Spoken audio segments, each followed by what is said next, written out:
Last Pint Productions presents the New Way podcast. The New Way contains adult content, and new episodes are released most Wednesdays.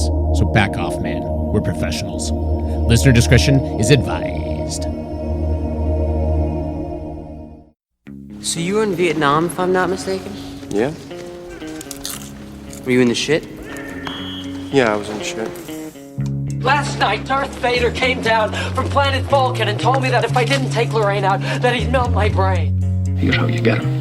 He pulls a knife, you pull a gun. He sends one of yours to the hospital, you send one of his to the morgue.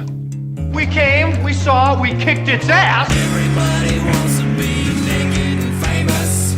Everybody wants to be just like me, I'm naked. Will you help teach me about this? What is it? A new way? Hello and welcome once again to the New Way podcast. We break down pop culture so you don't have to. I'm your host, Matt Shank, joined in the studio by Mr. Benjamin Scott Wilson. Oh, hi. And joined from across the country via the Zooms, Mr. Nicholas Santa Croce. It's so good to hear your warm, comforting voices in such an uncertain time, I have to say. Well, thank you. That was really a damning compliment, but yes, thank you.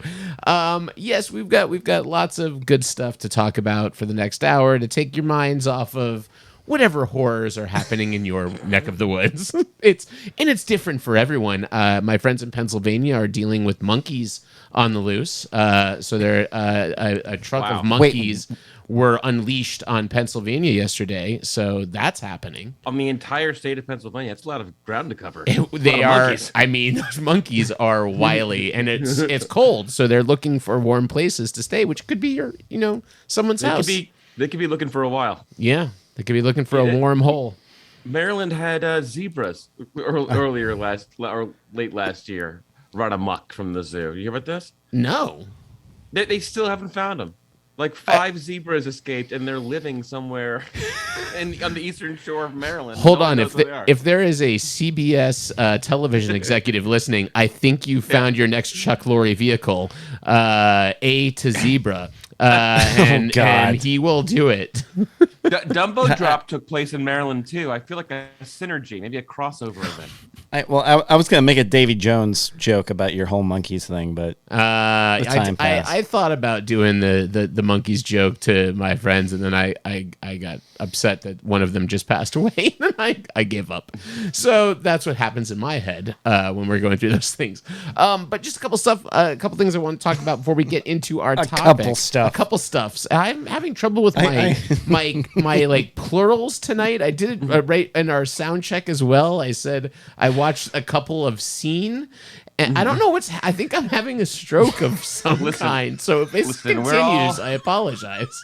We all have our unique struggles, Matt. That's what should bring us together. What is most upsetting about this is I am stone cold sober, and it's very, very upsetting to me that this should be happening when I'm like at least enjoying some libations or something. But anyway, I do want to talk about a TV show that I just binged through. I think both of you have maybe watched the pilot. I'm not sure how far you've gotten through, or maybe a couple episodes.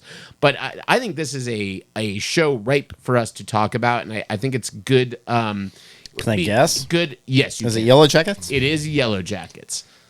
I will say that Well, the topic is about reboots, and this is a great reboot of Lost. I was going to say it is. Everyone's been trying for 15 years to make another Lost. Catch that lightning. And I think someone has not only done it, they've done it like with all of the trappings, good and bad, that came with Lost. And it's the first time in years I've watched something where I just lost interest. Yeah. I didn't necessarily love. There's a direction that I'm not in love with that I'm seeing it kind of go, but I don't know for sure because they're kind of flirting with it.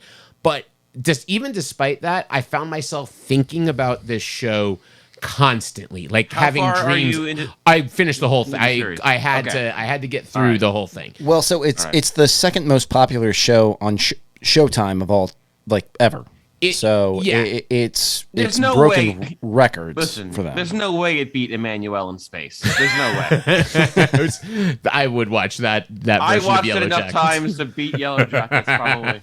Well, for those of you that don't know, Yellow Jackets is essentially, it's a kind of a female-driven Lord of the Flies mixed with a lot of Lost and a fair amount of True Detective, I would say. I felt a lot of True Detective vibes in the show.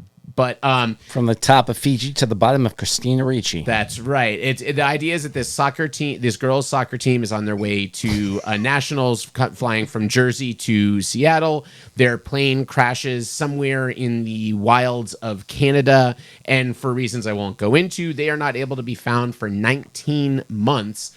And you watch the story unfold, present day, and then flashbacks to what's going on. So it's sort of like a reverse Lost, that instead of getting the color built in for what was happening before they wound up on the island, it's the other way around. You're seeing what's happening now, and then you're learning what's happening in the past. What's the name of the other movie, either from the early 90s or late 80s? Now and Then. No. No. You're talking about Live.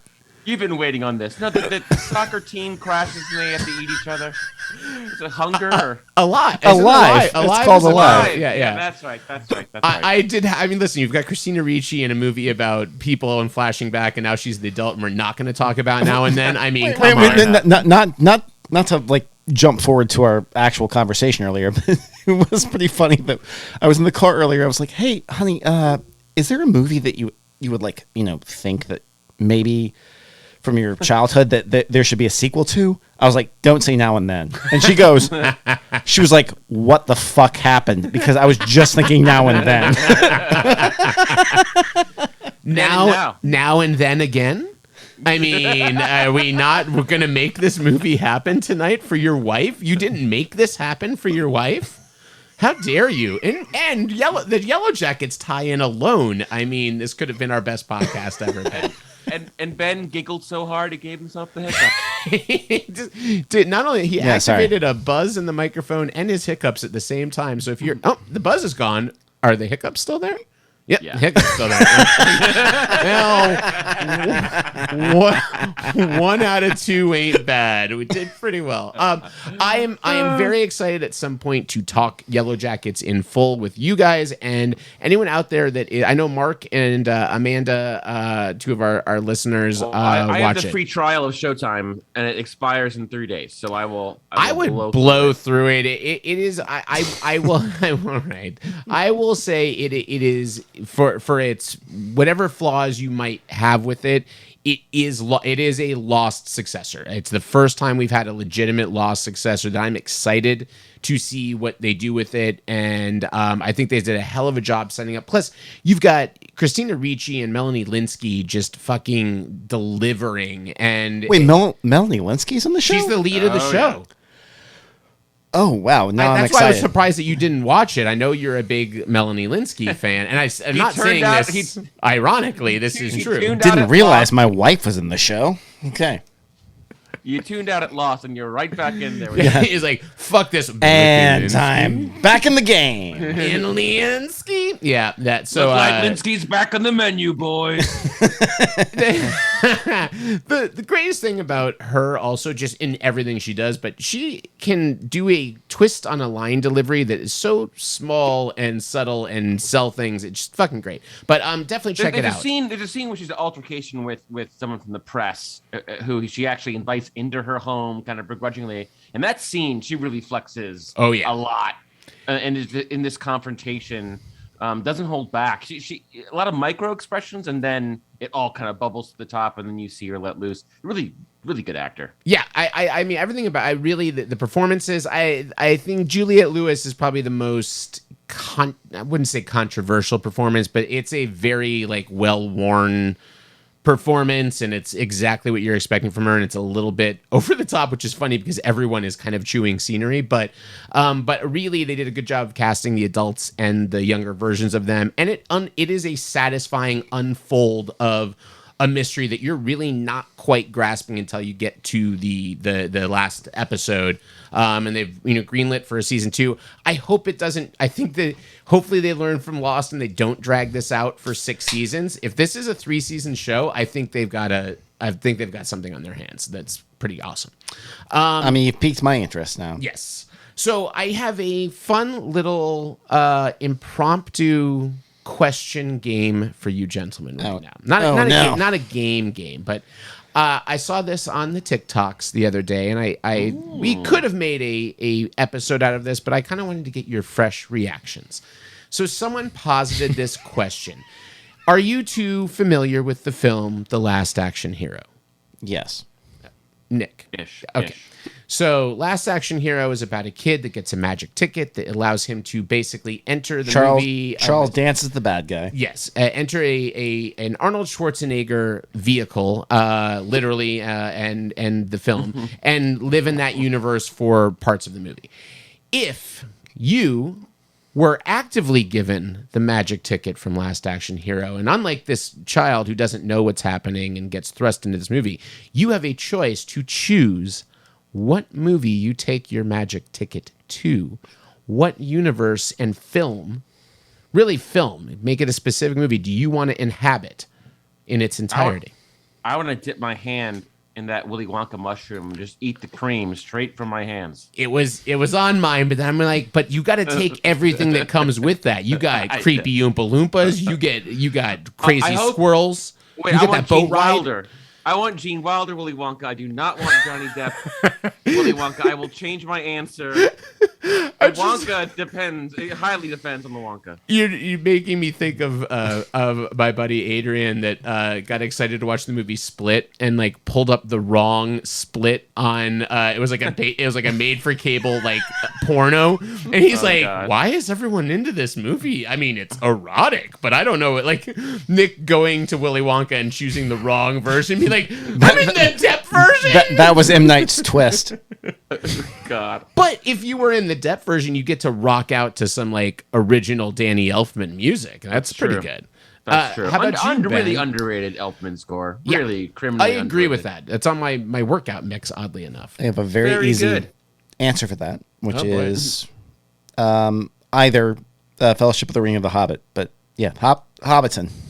Do you? So my question, and without dragging this out too long, just go to New Zealand. Yeah, without dragging this out too long, I went through a lot of like I'm like, oh, the Goonies would be fun, except I don't want to be in peril and being chased by like criminals and like almost die because that's fun to watch. That's because nobody in Hobbiton, nobody in Hobbiton cares about anything that happens outside of Hobbiton. So you're saying you're entrenched in the A plot of the film as well as I'm using the Last Action Hero rules, which is that he is powerless to stop the movie from going where it goes.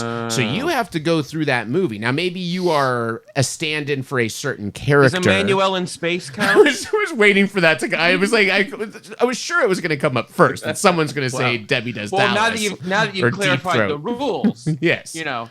I don't want to be dropped off like Eddie Brock and get drunk at a bar somewhere where all the good stuff's happening elsewhere. Now that I know.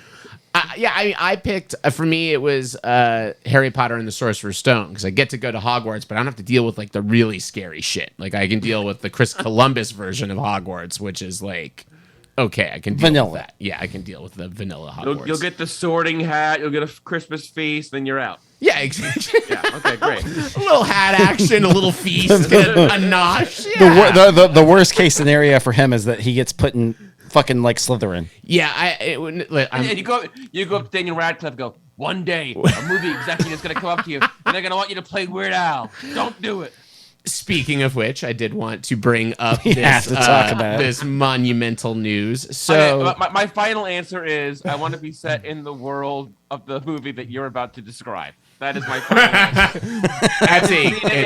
That is the quintessential perfect answer right there. I almost saw a spit take from Matt over Zoom. That was the closest I've ever seen. So they have announced this movie, and as I'm reading more into it and getting the idea of exactly what they're doing, I fucking love what they're doing with it. But essentially, Funny or Die and Weird Al Yankovic have tagged Daniel Radcliffe to play Weird Al in a biopic. Now, a lot of us remember 8 years ago, Funny or Die released this really, really, really funny fake trailer for a Weird Al biopic that follows the kind of walk the line, Ray, like bouts with drugs and alcohol and sex, but it's laid over with Weird Al, and it's very funny. And I'm like, okay, that's going to be hard to kind of top this fake version. And I realized, oh, this is being written and directed by the guy who did the fake version. And I started reading more of the press release, and it's like, we're going to show you the dark side of it. I'm like, oh, they're doing the Dewey Cox, Weird Al, like tongue-in-cheek, kind of like, I'm getting that idea that's a little bit like a Simple and Futile Gesture, like this thing that might have some basis in some reality, but a lot of it is just this fantastical what if version of Weird Al, which how are you not on board with that? Like 100%. It's so great. So I can think of any different direction they go in, I'm pretty much all in. It's Al. Al is connected. He's involved. I'm in. Well, and Radcliffe is like another one of those actors that doesn't have to make the choices that he's making. He just does whatever weird or interesting thing that flies across his desk. He's just like, yeah, that sounds crazy. I'll play a corpse with Paul Dano on an island and fart my way across the water. Yeah, I'm fucking Harry Potter. I got Potter money. I don't need to do anything else for the rest of my life. Money. He's an interesting guy because, he basically said that. He was like, I don't have to do, like, I can only do what I want to do, basically moving forward, which is pretty cool. Yeah. When that's like... Didn't you say he's like, out of any actor in the past decade, his acting choices post Harry Potter has been kind of some of the riskiest, most random... They're just weird. Like he did Horns. He did he picks these property. He did the one fucking weirdo movie where he plays Igor. Like, and it was not a good movie, and it didn't do well. And he's like, fuck it. Where's the next one? Like, there's no fear in any of the shit he's doing. He does Equus on Broadway, and he does How to Succeed in Business Without Really Trying. Like, he's fucking doing any and everything that he wants to do, and seems to be enjoying his life quite a bit for it. So yeah, I think for a kid that grew up on screen over a decade of movies that could have consumed him, he seems to have turned out pretty normalized for the most part. So I'm super excited. I wonder what album was his first Weird Al album. Well, yeah, he would have been a different generation. He's like 10 years younger than us, I think. Probably his first Weird Al was probably Bad Hair Day. Think about that. Interesting. As an elder millennial, I would want to play the Dare to Be Stupid Al. That's my Al Yankovic. That's what I grew up with. That's my Star Wars. What's your favorite Al? Favorite Al? Yeah. That's tough. I probably would go Alpalooza as the knee-jerk. Yeah, that's mine. Without overthinking it. That's the Jurassic Park one. Yeah. That's a good. I never mind. The never mind. Or it was the most. Yeah. It was the most formative Al album. But the first one I got was Dare to Be Stupid in a bargain bin in a Walmart in Rehoboth Beach. What was the first time you picked up an Al album with a little bit of shame? Not full shame, but what was the time that you're like, I'm a little too old. I don't never had any shame. There had to be a time that you had the Weird Al CD in your hand, your grubby little paws at a Peaches, and you put it underneath the REM album or the Pearl Jam album. The prom date comes to the car. I quickly scrambled. Last minute stuff. When did you have your first? Oh, wait a minute! Is he not cool? Moment. We had to have had one at some point. I never had that particular shame, luckily. But your mom walks in the room like, no, I was listening to the Beatles. Well, the specific thing does have to do with my parents and shame. I had gotten in 3D, and the last track actually.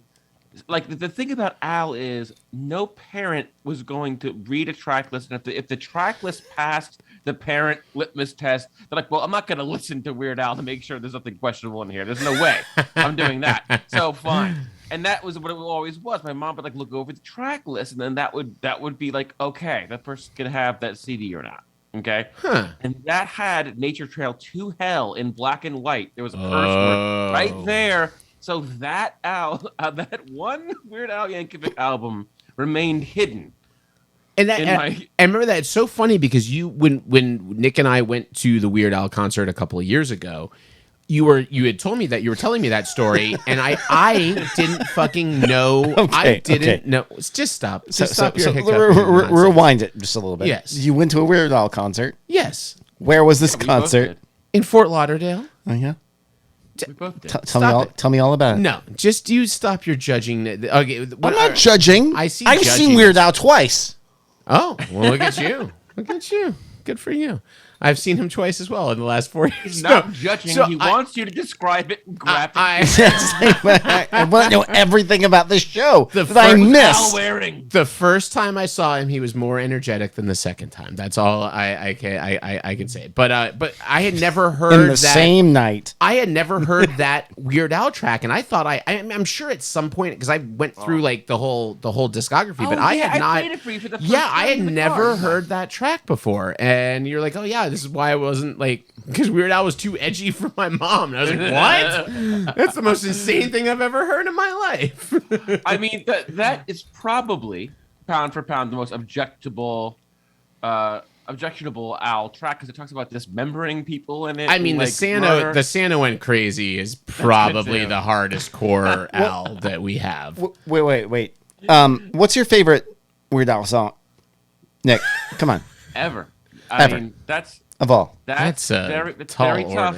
Matt really turned me on to Biggest Ball of Twine. I love Biggest Ball of Twine. And I think that's in the conversation, but I think pound for pound, Frank's 2000. Yes, thank God, man. That's my song. favorite song. That's my favorite. Frank's 3,000-inch TV. I will say the TikToks are also making me revisit Trapped in a Drive-Thru quite a bit, and it's goddamn, is it wonderful? Albuquerque is a epic sonnet. You want to dip your toes in that rabbit hole.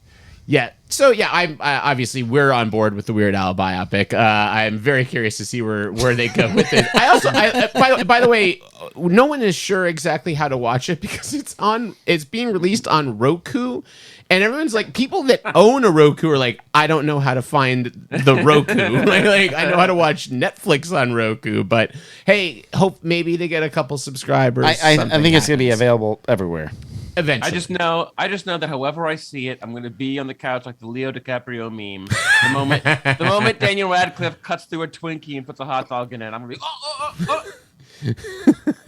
That's not a euphemism. He's actually going to put a hot dog in a Twinkie. So, all right, I wanted to get to. I'm gonna hold off on our. I had another topic of question for you guys. But I'm gonna hold it off for another episode so we don't run over on our time. But we had another idea, and it's funny. I went through all of our old podcasts because I was like, I thought we did this before, but we've done some things similar to this, especially with the character spin-offs. But after our discussion of The Matrix on our last episode and Ghostbusters on the last 10 episodes, and Spider-Man and other things, I got really kind of thinking a lot about sequels. We've done episodes on sequels, but I kind of wanted to find, for us, are there any movies that we think we could pitch an interesting or novel or just batshit crazy sequel idea to? And I was telling Ben this before the podcast. When I suggested this topic, I had just gotten back from a workout, and I had come up with a great concept for a sequel pitch. And then I talked to you guys, and we decided to do the episode, and I went down to write it, and I didn't remember what the fuck I came up with. And I am positive it was great, which means it probably was not. But the things I've come up with instead of it are okay. But I feel that there's somewhere in my brain I may at some point unlock, oh, yeah, I was going to do such and such idea. Emmanuel at the center of the earth? You are stuck with my Emmanuel I was going to do Amelie, too.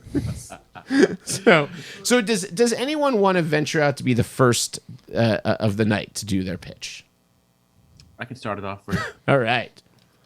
Yes. Do it, gentlemen. Do it. Now, this is actually what has been pitched to Disney, but with Disney Plus, one of the thing that got the hardcore nerds excited was the ability to watch gargoyles again. Oh my god! The gritty Disney offering about real life medieval gargoyles that survive rise and fall of all these empires, and now are in New York City, come alive at night, turn to stone during the day.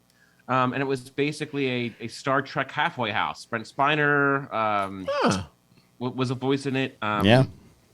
Who else? I mean, was there a Riker maneuver? An animated Riker is the maneuver? main villain. Yeah, Riker's in it. Honestly, Matt, if you've never watched Gargoyles, you should definitely give it a shot. So Gargoyles and Gummy Bears were things that I've seen an episode of, but I didn't watch them Birds regularly. of a feather. I mean, listen, if you've seen Gummy Bears, you've seen Gargoyles. First of all, alphabetically right next to each other, so it makes sense I would see these at the same time. That was a sequel to Ensigns and Peppermints. It was Gargoyles. Gargoyles. Oh my God.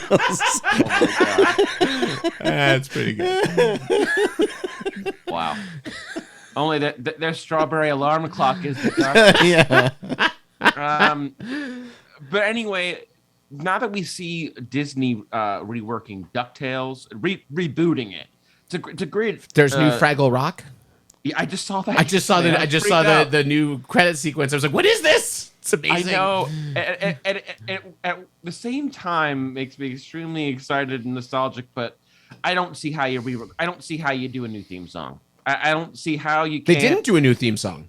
They did. The only thing they changed was so it's the same theme song, but when it gets to the dozers bit, it becomes all like mechanical, like the dozer sound, which is an improvement. Oh my God! It's an improvement. It's pretty fucking great. I haven't watched the whole thing yet. And they started off with a new song, and I kind of turned it off and discussed. Oh, see, I didn't even. I just saw a TikTok clip, so I don't even know how it starts. I just saw they showed. I was like, oh, this is. I'm like, they these start off with a different song. Yeah. The first episode starts off with a different song. Interesting. Anyway, I digress. Gargoyles. But I would love for Gargoyles to be, live action, but pick off exactly where they left off in the third season. And the creator has gone on record. This is what he would like. He wouldn't necessarily, and he's not like, I read this interview, he's not really getting a lot of royalties, a lot of money for this. He's just happy that it still exists and there's a chance that it could come back and he could be involved. So he's just like rooting for it. It's just like his baby. And I just think that type of heart that's still in a project this many years later can pay dividends if you give it the right air, But what I would do is I would pitch it not so much as a sequel, but a continuation. And I'd make it live action, though. It would completely pick up on the events, but this would be a live action show with computer generated gargoyles. I just think that would be infinitely... So CGI, not people in gargoyle costume or cosplay. Or maybe a combination of the both. Because like Cats. You also got to think... Yes, Matt. Exactly. If we've learned anything, we should take the Cats model. Thanks for reading between the lines. I didn't want to say it, but yes, exactly like Cats. I want Goliath to have a visible butthole until they take it out for the theatrical release. Sentences I never thought I'd hear on this show, but continue or ever anywhere. I think Nick is frozen. This is why it's my hypothetical. Oh, there you go. There's no way a show with that much CG that isn't a Star Wars or Marvel property is getting the green light. I don't see it happening. But if there was some sort of resurgence with the streaming and a newfound interest that sort of drove it, and there's some sort of a fan.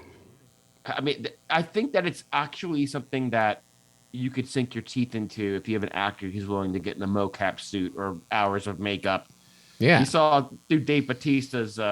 He's not too happy about doing the Drax makeup every day. But if you get an actor who maybe is just trying to get into the Disney family and wants a break, I think this could be a really cool kind of in between. People are afraid, is Daredevil going to be gritty enough on Disney Plus? Are these other properties, Moon Knight, going to be gritty enough on Disney Plus? I think that this is the property where Disney gets to have its cake and eat it too. It gets to be gritty like the cartoon was, but never has to cross a line to betray the source material. You won't have fans saying, well, in the comics, Goliath would have ripped that guy in half. His entrails in the wake. No, that's never what it was. It was always, what was so good about it is those formative shows that that turned out a whole generation of goth kids. You know, that's in there. That's in the conversation along with what years was this show on? I'm trying to place this. 91 was 91 was I think, or 92 was the first year. No, it stopped airing in 97, I thought. So and honestly, there were 3 seasons. Yeah, and so I think that what would be great is like, think about it. You could play it off Y2K with gargoyles, like, and the world bracing for that, which would just be a fun. I think I'm gonna see Y2K after living in a pandemic for 2.5 years. It really makes me laugh. Oh, you're I think you're barking up my tree now. I think that would be really funny. Like, hey, remember Y2K? But meanwhile, these gargoyles are coming to life, unbeknownst to everyone. But they're afraid of this clock, and given the the perspective we have now, current day 2022, I just think that you have a lot of leeway to make that show kind of whatever you want, and you have a chance. And apparently, this guy wrote hundreds of pages of arcs and plans. Oh, wow. And he had a giant, and Disney was working with doing this giant Marvel-like cinematic the universe. Gargoyles cinematic universe. Because think about it, these gargoyles all traced back to medieval times, or even like before Jesus Christ, I think is what they said sometimes. So they've been around for a long, long time. Did they at some point? Medieval times. Did Data at some point go? Jesus Christ was my camp counselor. It goes further back than me. I don't know how far back. Okay, I don't know. I'm just trying to cover my. I'm older than Jesus Christ. My gargoyle. Before Knights of the Round Table. But listen, just hear me out. I love the thing that gets me in, and I always say this with my friends. Like, you walk by a marquee and you just see gargoyles. How are you not going in? Just the name. Like, all right, I'm in. But if you had to explore the mythology, right? Like, they're sort of like Roald Dahl's witches. Every year they come and do the witch convention from all over the world, right? There are gargoyles in Scotland, yeah, culture, and there are like Irish gargoyles that have a different Nazi gargoyles, like gargoyles that knew Hitler. There are Italian gargoyles that eat the gabagool. You got every single type of worldly gargoyle. God. I wasn't interested in this until we started talking about Jesus and Hitler and Italian gargoyles, and now I'm excited. Now I'm in. Or what if you do want to go darker? What if like a gargoyle killed Hitler? What if they were the Hinckleys? What if they shot JFK? What if wait? So the gargoyle was part of the book depository? It was just a gargoyle in the building with a gun. He's just like. That's oh my god! The idea of the gargoyles as the third man everywhere throughout history is a great idea. Because what better camouflage than I'm a part of a building? There was a gargoyle on the grassy knoll. Yeah, no, there was a gargoyle above the window. We didn't find any evidence of a shooter. But when the sun rose the morning after, one of the gargoyles had an erection. Just one gargoyle with a gun and stone on the top of the grassy knoll. Nick, in your gargoyle cinematic universe, can I make one proposed crossover with it? Propose away, but no problem. Okay. I want a one-off episode where we cross over with the Gremlins 2 gargoyle. And make that. I just want that 100%. To work. Okay. Yeah, right. Then I'm gonna say green light. And I'm casting Lizzie Kaplan as Desdemona. That's fantastic. Love it. I think she'd be great. All right, Benny. I got one. We got one. We got one. That was all right. Yeah. Well. So it was pretty interesting. Like, hold on to your butts. Hold on to your butts. Nick and I are both leaning into our screens with Ben's pregnant pauses here of like just drawing us in. So, I'm joking. Oh God! Oh my God! No, seriously though, it stinks. I was trying to think of a sequel to a movie that I felt like had unfinished business. Porky's too. Don't. Okay. I thought everyone finished in Porky's. Okay, continue. Yeah. In the sequel, they take down the Ku Klux Klan. It takes a wild turn. So, they're like the gargoyles. So let me establish a scene take here. Down the Klan. Guys. Sorry. It's El Paso, Texas. Okay. 2061. The world has been wiped out. There is no electricity or any sort of like electronic signals anywhere What about the because sauce? It was knocked out. Nobody knows who did it, but it was knocked out. A girl.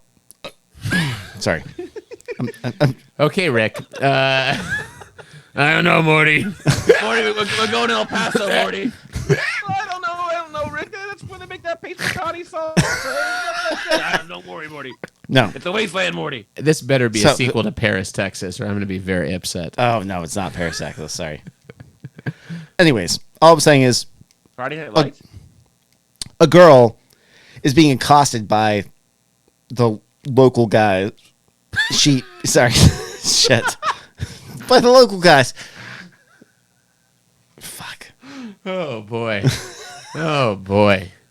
Do you want me to just go and tell you what the fucking sequel is? Yes, please. We've got to get the pitch out. So into town walks Snake Plissken because he's Snake fucking Plissken. It's the third movie. It's Escape from El Paso. It's the fucking third movie in the Escape from... Yes. Thanks. Yes. Yeah, that's how you should have gone right in. God fucking damn it. I'm drunk and I'm fucking drinking. I don't fucking care. These are actually this is a scene that Ben is pitching that's going to be in this moment. This is a scene from Escape from El Paso. That's so falling down again. So what is happening in El Paso? We're in this desolate future. In the desolate future. So for those of you who did not see Escape from LA, good for you. It's a bad movie. But at the end of the movie, they shut down the entire world because they shoot an EMP that shuts down all electric devices. So everything goes back to the dark age. Sonic the Hedgehog did that. Except for whatever's buzzing in our microphone right now, which is yes, exactly. Even in 2069. So this is going to be 20 years later. Okay. I just want to see Kurt Russell as fucking Snake Plissken again. That's all I want to see. Is he gonna, do you think he'll be in like his Santa Claus beard mode? Or no. He could be. It's a straight up Western. So he shows up in this town because and this girl is like he shows up randomly. And this girl is having a hard time because these other guys are like trying to, give her the business or whatever. And he has to like begrudgingly kind of accept like, okay, I have to fight off this entire mob of like the guys who control the town. But the best part is he knows how, or he has the key to, if he wants to, restart like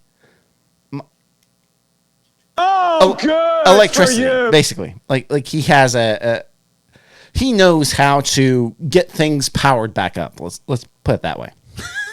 He can turn El Paso on again. Yeah. Yes. And so I imagine in a movie called Debbie Does. Or that. Okay. No. All right. I'm on board. I would watch. I didn't love the first one. No, I have not seen the second one, which, according to what you just yelled it's in bad. this room, I should not watch it. But I will. I mean, if you're doing the third one, I'll give it a shot. The second movie is funny just because it's like in the first movie it's like I thought you were dead, and the second movie they're like I thought you were taller. It's cute. But Bruce Campbell also does play a plastic surgeon in the second movie. What is going to be the gag in the third movie that you do for the I thought you were like to round out the series? What's going to be your gag for that? I thought you were more racist because they're in Texas. It's terrible. Yeah, I'm not really sure. I thought you were more Christian. What are things in Texas? You said you were sold. Okay, then you made him. You know, I know. I'm gonna. You know what? Yeah, that's rough. All right. I'm gonna say immediately greenlit. put his guard down. Greenlit. Yeah, Okay, greenlit. All right. So I have for my first pitch is a movie that has been done, but I would like to redo it in my own way. And this is also ignoring an unnecessary a couple straight to video sequels they did to this franchise. But I want to make a definitive Home Alone 3. And and I want to pitch They had like 5 Home Alone. Yeah, they had 2 direct to video, and then they have actually all 3 direct to streaming. But they just released another one. Home Sweet Home Alone. Yeah. There's some bad stuff. So I'm gonna pitch an equally bad version, but I enjoy it. So I would watch this. I don't think either of you are going to I think Ben is going to roll his eyes and hiccup derisively at me in this. But let's find out. It's adult Kevin McAllister in this film. Oh yes, sir. Adult widower Kevin. God, going dark. His wife passed away, but he has left with 3 children, but he is remarried and he's got a stepdaughter that's a little bit. She's not quite as, been welcomed in the McAllister family quite as much as the rest of them. She's a little bit of a spitfire. She plays by her own rules, kind of like someone we know from the original movies. He, of course, runs a very successful home security company that is going to actually just has been merged with another giant corporation, allowing him to fly the entire family for Christmas to France, including his brother, Buzz. Now, Buzz also works for Kevin's company, but it's kind of obvious that he resents Kevin's success a little bit and has some ideas for it, has a little bit of a chip on his shoulder. He's been pitching some new concepts. Kevin doesn't think it'll work. So Buzz says, hey, you know what? How about we do a gentleman's wager? I'm going to arm 3 houses on the block with my system. You're going to arm it with 3. When we go off to France, we're going to hire a team to try to break into the houses and see who can keep out the burglars more. It's like the plot to Santa Claus the movie with Dudley Moore. No, it isn't. Is it? No, it isn't. The 2 elves have to prove who can make the most toys. Yeah. The assembly line or the traditional There's way. a little of that. There's a little. Sure. That's what I was going for. John Lithgow in this. This is also a sequel to Santa Claus the movie. You blew it. Christmas time. It's Christmas time. So all right. So here we go. Sorry. So they have this gentleman's wager. They hire the team. Now Buzz, of course, because he's a dick, he is actually secretly hired a different team than who Kevin did, and he's rigging it in favor of his houses winning. He's told these guys how to get through all of Kevin's security defenses. Meanwhile, Kevin's stepdaughter is not looking forward to going to this trip to France. So you're going to hate this part so much. Oh my God. She decides she's going to hang back, and she sends her friend who looks a little bit like her. And you might be asking yourself, but how would they not notice that it wasn't their daughter? Well, this is happening in 2022, friends. And let me tell you, if you're flying to France, you're wearing a mask. Yep. And they're not going to find out until they get to France that their little girl has been left behind at the house. And now there's a team of burglars, the Buzz's burglars, that have been hired to try to break through the house's defense. Now, again, this is 2022, so of course we're going to have a smart home. And we're going to have an Alexa-type character that is going to kind of be someone that's there and around the house to hang out. Now, we're also going to have a smart talk boy. Oh, yes. And now we're also going to have Catherine O'Hara in this. And what's Catherine O'Hara's role in it? Well, when Kevin has to get his way back, she's going to go with him, and she's going to be the John Candy, let's talk about family and how hard it is to be a parent. We're going to have a little sweetness in it like the original did as they go back home to kind of talk about mistakes you might make in your family. Now, the daughter, of course, is going to outsmart these criminals. She's going to outsmart the security systems, all of these things. But like Ben was talking about in something totally unrelated to this that I can't even mention yet because it is a secret, we're going to have kind of a double climax in this, much like Emmanuel in Space. Simply having a wonderful Christmas time. She is going to outsmart 2 of the robbers. And Kevin and his mom are going to get back, but they're going to find out there's a third robber still about to get through to Buzz's house. And the only way they can stop this guy is for Kevin to team up with his stepdaughter and do some old school fucking, like, let's hit a guy in the face that would break his face and kill him mayhem as they both, as daughter and dad, take down the robber. And she will prove that she is a true McAllister, just like her old man. Are they murdering people? They are, like the original. The things they're going to do to these people would result in death. In real life. In real life, but not in. They are not going to kill anyone in this. Why don't you just lean in? Like the R-rated Home Alone, like the Corridor Crew guys. God, I thought about it, but I mainly, you know what? I pitched this movie because I want to have Catherine O'Hara and Macaulay Culkin on a plane flying back to their home and having a sweet conversation. Well, what about Joe Pesci and Daniel Stern? I did have a. They got to come back. You got to put Pesci in the beanie again. They have to say some of their old lines. They got to open this third act out of nowhere. I had a. Hey, listen, it's too much money. Okay, too much money. I had that portion mapped out, and I knew that I would get yelled at so bad for it that I said, nope, they don't need to be. They don't need to be in it. Just we're gonna limit this to Buzz and Kevin and his mom. Now they're the dry bandits. Yes, they're no longer hitting the sauce. The reformed dry bandits. So yeah, I mean, listen, who doesn't want to watch Home Alone with a smart home? I mean, come on, that's like this kid's gonna program all this shit. It's easy sell for me. So. Which, by the way, everyone should see Dial Code Santa on Shudder. There was a French film that came out a year ahead of Home Alone, and it is absolutely a ripoff. Or it was ripped off by John Hughes. And it gets kind of darker. It's in French. The whole film is subtitled. It's honestly batshit insane and super worth it. It's on Shudder right now. Well, I'm glad they made one in English so real people can watch it. Did you know that John Hughes wrote Home Alone and Christmas Vacation on consecutive weekends? After seeing Dial Code Santa. Apparently. I mean, or reading the Ransom of Little Bigfoot, which is what Home Alone is based off of, which is an old short story. That happens to be in the public domain. Public, yeah, exactly. Oh, funny enough. How convenient. All right, Nick, what's your second?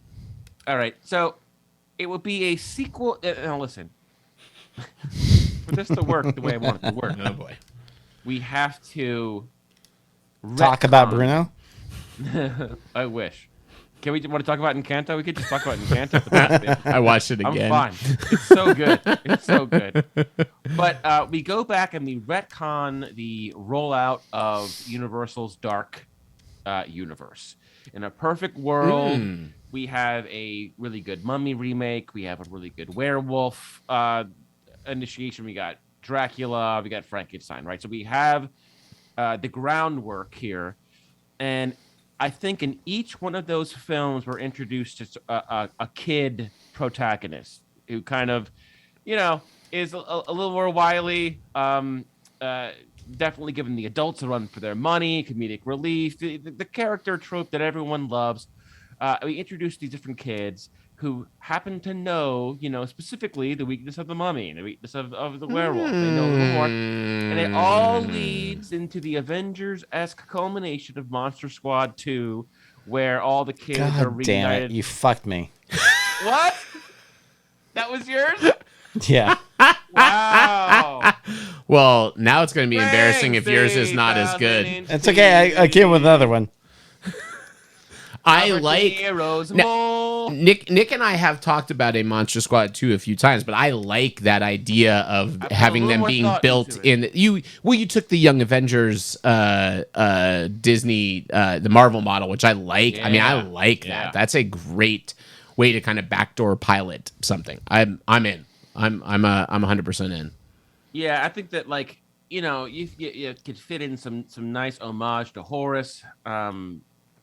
There is a little bit of closure left with that movie. It's a big fan favorite, but we've lost some people along the way. And I know that there been talks to reboot it and hasn't gone through. But really getting that I don't know if you can just do a Monster Squad movie without setup. I don't know if you can do it right in today's world without a little bit of setup. Do you think that one of the you've got you're assembling you've got your dark universe, which is all the classic monsters that are, you're setting up them in their individual films. You've got these kids who are kind of being introduced that don't necessarily have to be involved with the particular monster in the movie they're in. They need to have something exist. Now, I think it's sort of like you see all these true crime docs that are coming out, and it's in vogue for like everyone just at their home on the message boards trying to solve these murder mysteries, and some of them actually end up, getting hooked up with the police and solving. That's the kids basically who are, during the events of each of these monster movies, going online on message boards and connecting, finding each other, and realizing that they are the ones who take it seriously. Too many adults don't even believe it's happening. Are you going to have? Are you going to do have you know like any versions? Are you going to have an adult Horace, like Nick Fury style, show up in a post-credit scene and like we're building a team? Yeah, like someone like Croce. Yeah, my name. Yeah, I mean to have a my name is Horace like as like his Nick Fury, like I'm putting a team together. I mean, I'd fucking be into that. So the actor who played Horace is no longer with us, and I just feel like maybe that's off the table. Okay. That maybe he has died since his character, but that there are going to be other cameos from people from the first film, and they'll definitely be referenced. And I think that it's what's so great about Horace is like he was everyone's favorite by the end of the movie, and he's the bullied kid, but he ends up being everyone's favorite. And I think that message still certainly like we could cast Pee-wee's nemesis as adult Horace. I'd be okay with that too. All right, Ben. Can I interject something? Yeah, let's hear your version because I want to see if it's any good. No, it's terrible. It's way less. It's not as much fun as next. Any but more, can I say treats that I showed Beth Monster Squad and she did not like the movie. Oh no! Did not like the movie. Oh no! That is. Oh no! It was alright. No, wait, really, like it at all. It was alright. She didn't like it at all. Didn't like it. That surprises me. That's right up her alley. Exactly. Damn. That's a real bummer. And you wanted to pitch a sequel that your wife wouldn't even watch. She married you. She's like, oh my God. But you didn't pitch her Now and Then too. She would listen. She would like Ben's Monster Squad 2, Too Monster, Too Furious. Do you think if you monsters? I don't know. Do you think if you combined Now and Then and Monster Squad, she could get into it? If it was like the Now and Then Monster Squad, the Girl Squad? Well, that is what I pitched. Pretty much, yeah. Come back. I mean, she would be totally into that. I just think it's so ripe with Stranger Things and just giving kids media roles. Just imagine that they're all girls. They're coming of age, but they're also all fucking monsters. Yeah. So you want to do period monsters?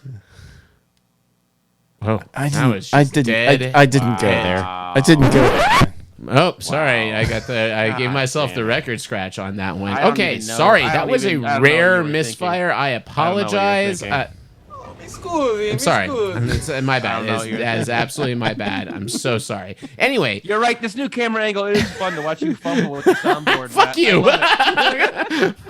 God damn it. Fumble. You're a dick.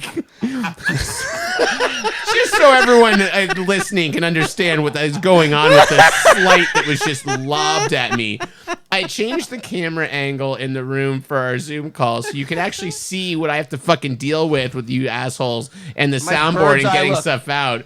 Nick talking about me fumbling with the... Oh, my God. Anyway, Ben, do you have something... Where's the set trombone? I'm not quick enough. Fucking, I'm just going to mute you. Here, how we do it. There we go. No. Nick's been muted. That's what it looks like, Nick, when you're muted. All right, what's your other pitch? Well, I mean, it's already been solid, but I did have a weird kind of side pitch, which is I really love the Neil Gaiman Stardust movie, and I wish that those characters could exist in another movie. And I don't know exactly what the movie is because it's so nicely tied up at the end of that movie. So you're every executive everywhere that's just like, what was something mildly popular that's got a fan base? Make another one. What's it going to be? I don't know. Hey, I like that. Robert De Niro still alive? Yeah. All right, let's do that. More Robert De Niro. Oh, yes. Is Robert De Niro still that guy in a suit? Yeah. Good. I like it. I would watch it. I feel like Bill Burr, but whatever you're gonna do with Stardust 2, I would be on board with that franchise. Here's the thing: I want more Neil Gaiman in the world. Okay, let's put it that way. They're doing a yes, I know they're doing more Good Omens. So that's kind of interesting that they're making the sequel in video form and not in book form, which is kind of crazy. I'm we'll see. I'm interested in that. Is that character named after Aleister Crowley? Crowley. Is it named after the occultist? Is that where they?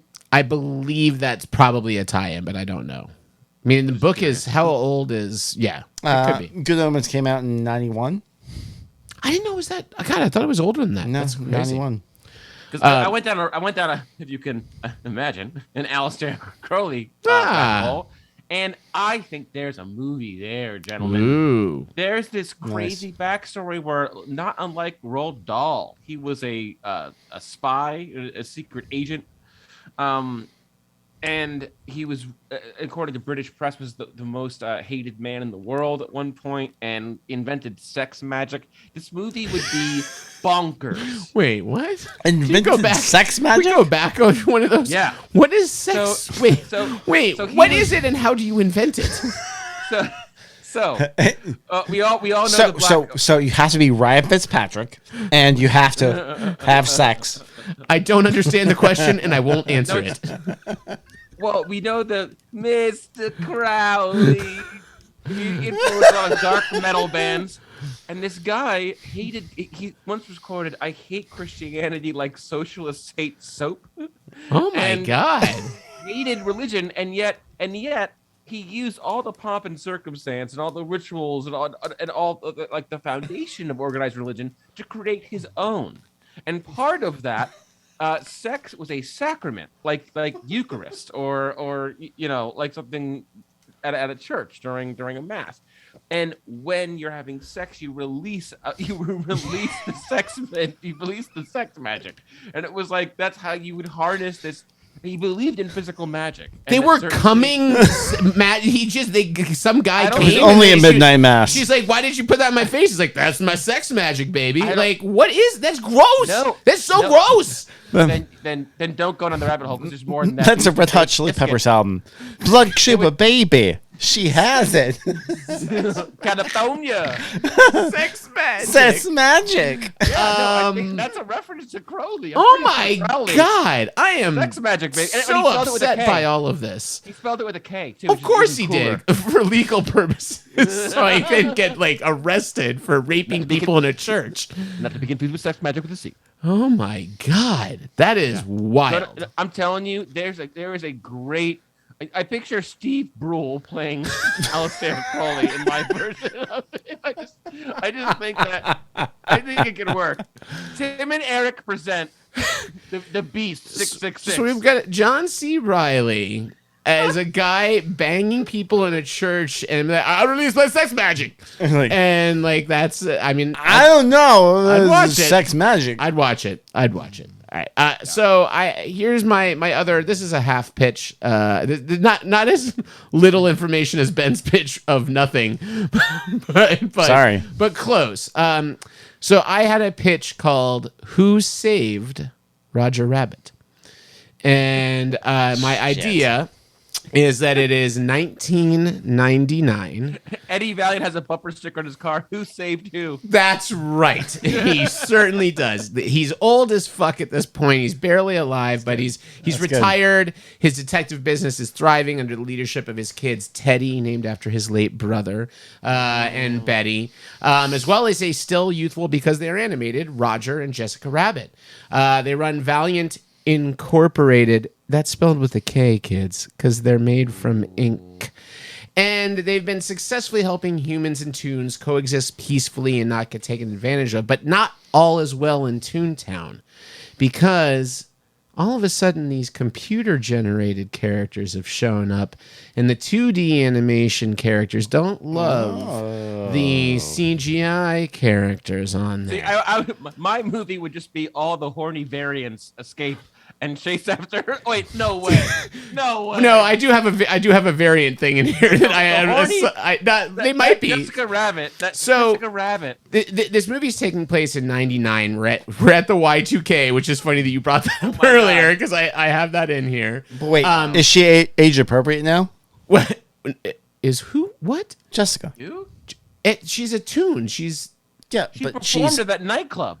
Yeah, but it's 10 years later. Is she aged still? Not 10 years. It's 53 years later. Oh, okay. No. He's saying no. They're still youthful. They're still they're stuck in time. They don't age. Most of the cartoons don't. Now, so Eddie dies. Eddie dies, but in his fight on his deathbed request, he tells Roger that Roger needs to patch up this rift between the Toons. They can't be infighting like this. They've patched the humans and Toons are now getting along. We can't have a Toon civil war, if you will. Now, some of the Toons are kind of see the writing on the wall. They go to like modification places, and they're getting like CGI modifications of themselves, like plastic surgeons, which is going to be some weird fucking shit. And then Roger and Jessica will have an opportunity to upgrade to CGI versions. And Jessica says, no, this is a bad idea. But Roger, he can't help himself, just like the shave and a haircut. And he goes in. Wow. And much like There's a lot of synergy in this episode. And much like our favorite film, Tron, he's going to get stuck in one of the computers as he is getting an upgrade to be CGI version. Now, and then Ralph breaks the cloud. It's right. And it's going to be up to Jessica to save him. But while he's in the computer, he's going to learn that some of these CGI people, they might be up to some no good, but they might also have some good ideas. Now, we're going to have lots of cameos from Pixar hits, some DreamWorks, some fun gags of like Miyazaki and like the remnants of like the artful 2D. But we're also going to have the idea that in this universe, there are 3D versions of 2D characters that are in the same universe, that are the same character but a little different. So I think we might have some variant type shenanigans of, when Bugs Bunny meets his 3D, CGI version and he's the 2D version, like what the fuck happens with that shit. And then I also had some bit about, I would like Toons to tackle the idea of meeting an artist, an animator, and what that is like, and maybe this idea of like these are their like animators in this universe are like deities. They're like gods. Daffy could finally get a face-to-face meeting with the guy who fucked up his life in Duck Amuck. That's right. So yeah, so I wanna do it's a little Tron, it's a little it's a little Ralph Tron. Wrecks the internet. I also want a scene where like there's like they're in a Home Depot or something in the lighting section, and Roger bumps every lamp on the shelf. That is a good reference. That is a great gag too. That would be phenomenal. I love that, Matt. I love that. That's great. So yeah, those were our sequel pitches. Hollywood, if you're listening, we're available. We will write any of these. Ben's got a lot of work. He's really gotta shape that story up for both of them. From El Paso.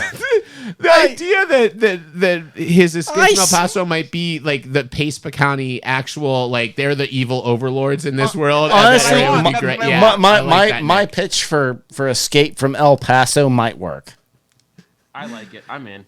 And we find out that they're all in a giant jar of El Paso Pace Picante salsa. So maybe we should just put it in Bandera. replace it with Bandera. That will appeal to 4 people. Well, I think that's the new animation group that was just started up. They just announced it. Bandera? Who was it? Oh, Bandera Entertainment. Now I'm gonna find out because it was big news. It was a new. I mean, it means flag in Spanish, so I don't know if that, but it's not in Bandera. Oh, it's Mike Judge's new animation. Oh, that would make sense. He's Texas boy. I know. That's what I'm saying. Interesting. And wonder if he has Bandera. Is for the new Beavis and Butthead. He's got Bandera blood. I am excited about the old Beavis and Butthead that he's working on, which is pretty interesting. They're definitely working on the King of the Hill series might be revived, and because in advance of all that, they have Bandera Entertainment now.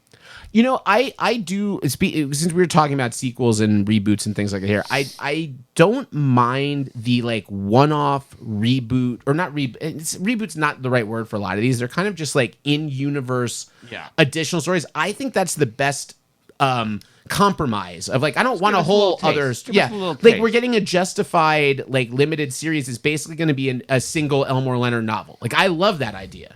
Just give me a little amuse bouche. Yeah, I don't need a whole other version of it, but like give me and I think do a bunch of those and get out of your system and save the rest of it. But I want to thank you so much for listening. We'll be back with more episodes. We really haven't talked about Boba Fett at all on here, so we're going to probably have to break into that soon. Meh.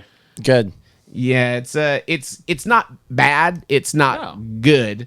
It's just meh. It's better than bad. It's good. Yes, it is log. It's like a log. Yeah. Fed.